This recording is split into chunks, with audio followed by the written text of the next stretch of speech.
Hi, I'm Dr. Bill Gradishar, Professor of Medicine and the Betsy Bramson Professor of Breast Oncology, Chief of Medical Oncology and Hematology at Northwestern University in Chicago.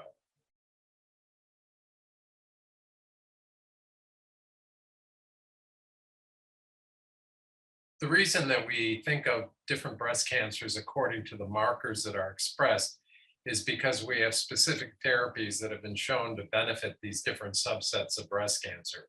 So in the past, we might have very simplistically thought of all breast cancer as the same disease. We now appreciate that there may be breast cancers that have certain features that suggest they'll respond to anti-hormonal therapy, so-called estrogen receptor positive breast cancer, or they may have tumors that express what we call HER2. And if so, they may respond to HER2-directed therapy. And as I would say to patients, if you have a hormone-sensitive breast cancer, but HER2 negative, you could go swimming in trastuzumab. It's not going to help you in any way. So knowing what the characteristics of the tumor are, the tumor cells, help dictate the therapy, which translates into outcome. And of course, there are patients that have all of those markers absent, so-called triple negative disease. Now, all cells have some expression of HER2. It's just that in breast cancer, when it's overexpressed, it can be, exponentially greater expression of HER2. And this then becomes an attractive target because it distinguishes it from other cells around it. So when the first trials were being done with HER2 targeted therapy, in this case trastuzumab, it was demonstrated that the effect was most prominent, obviously, in patients who had more of that marker present. In the absence of that marker, the trastuzumab, which is an antibody directed to HER2, did not appear to have any benefit. And of course, when you combine it with certain chemotherapy drugs, along with a HER2 targeted therapy, you enhance or synergize the effect that you would see with either agent alone.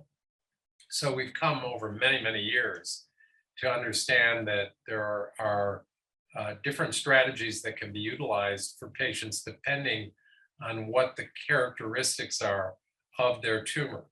And again, one patient is not the same as another.